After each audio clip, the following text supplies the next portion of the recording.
d'ici la fin de votre deuxième mandat, est-ce que vous pensez arriver à l'horizon 2020 avec un bilan positif et des choses qui auront concrètement changé? Ça, au peuple de Guinée à qui je m'adresserai qui répondrait juste madame, c'est le peuple de Guinée qui m'a dit, je suis là devant le peuple de Guinée, je suis pas ensemble devant RFI. Donc c'est le peuple de Guinée qui jugera. Et c'est à eux que je m'adresserai. C'est pas RFI. On ne me parle de mon bilan. Moi, je me parle de mon bilan devant mon peuple. Peut-être s'il y a des gens qui ont des complexes de vous, qui pensent qu'il faut qu'ils vous fassent la cour pour le peuple, moi, c'est à mon peuple que je m'adresse.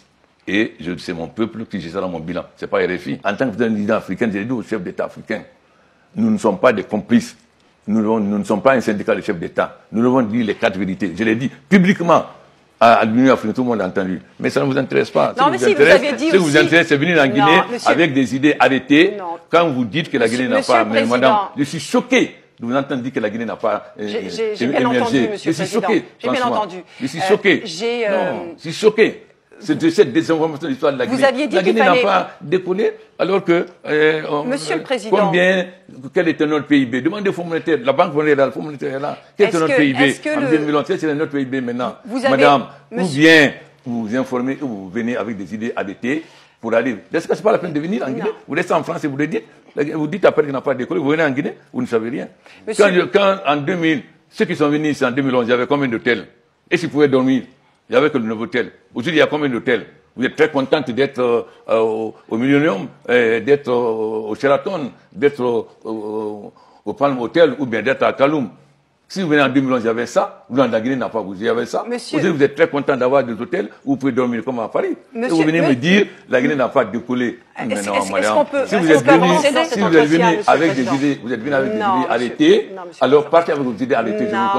Vous êtes venu avec des idées arrêtées pour présenter les mauvais éléments de la Guinée. Comment quelqu'un peut dire, quand on ne savait même pas où dormir, vous êtes venu ici en Guinée avant, et s'il y avait un hôtel, un nouveau hôtel, quelqu'un passe avant la nuit, il passe avant la nuit, le lendemain. Monsieur le Président. Mais alors, quand même, informez-vous. C'est-à-dire, votre rôle, ce n'est pas de présenter la Guinée, c'est de masquer les réalités et de présenter ce que vous voulez. Alors parlons de l'actualité, s'il vous plaît. Vous n'avez pas besoin de moi, vous ne pouvez être tout seul.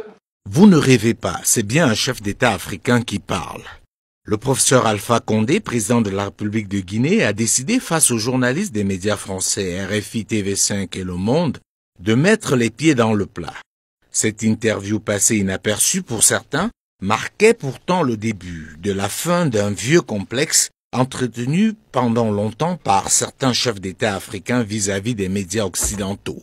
Cette saine colère du président Alpha Condé devrait inspirer certains chefs d'État africains enfouis dans un complexe qui les amène à penser que pour exister, il faut parler aux médias occidentaux. Ils débloquent chaque année des sommes colossales pour exister dans ces médias et pourtant ils reçoivent en retour presque toujours de la condescendance et du mépris.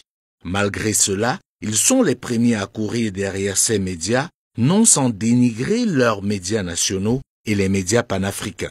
Ils se plaignent pour ce qui est de l'Afrique francophone de RFI et de France 24, mais sont les premiers à leur faciliter l'installation dans leur pays, à leur donner tous les scoops, à leur ouvrir toutes les portes.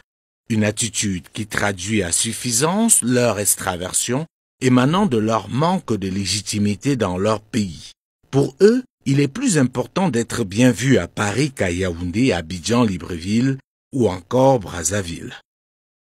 Merci, Monsieur le Président, de nous avoir reçus ici à Conakry, d'avoir répondu à nos questions, parfois de façon un peu vive et compliquée. Non, parce que vous êtes venu déformer l'histoire de la Guinée. Non, Monsieur le Président. Non, madame, vous n'êtes jamais venu en Guinée, vous dites que la Guinée n'a pas... Vous êtes venu déformer l'histoire de la Guinée. Il y a toujours une première fois, Monsieur le Président. Vous êtes libre. De toute façon, madame, je vais vous dire, ce n'est ni TV5, ni RFI qui va décider du destin du peuple de la Guinée. Le peuple de la Guinée, c'est où il va. Et non, vous pensez que peut-être votre journal, vous pensez que peut-être c'est la... parce qu'il y a beaucoup de chefs d'État qui vous courent après. Vous pensez que moi, je dis que le peuple de Guinée sait ce qui se passe chez lui. Et je n'ai aucun complexe. Je n'ai aucun complexe des journaux français ou américains ou chinois. Si cette posture d'Alpha Condé pouvait être partagée par plus de chefs d'État africains, notamment francophones, ce serait un bon début pour que les médias occidentaux respectent un peu plus les chefs d'État africains et abordent les questions africaines avec moins de légèreté et d'a priori. Malheureusement, nous en sommes encore très loin au regard de la réalité, notamment après des révélations comme celle de ces derniers jours.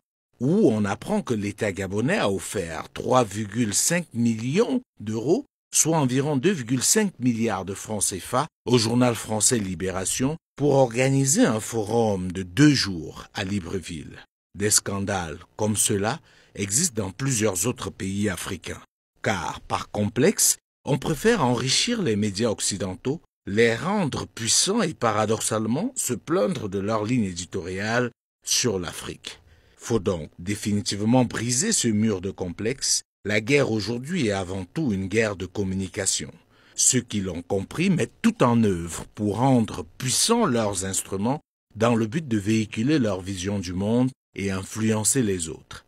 Malheureusement, une bonne partie du continent africain continue de tout absorber sans filtre et au lieu de rendre forts leurs médias, les affaiblissent. La question pour terminer, pourquoi ces puissances occidentales et pas seulement mettent autant de moyens pour que leurs médias puissent arroser le continent africain?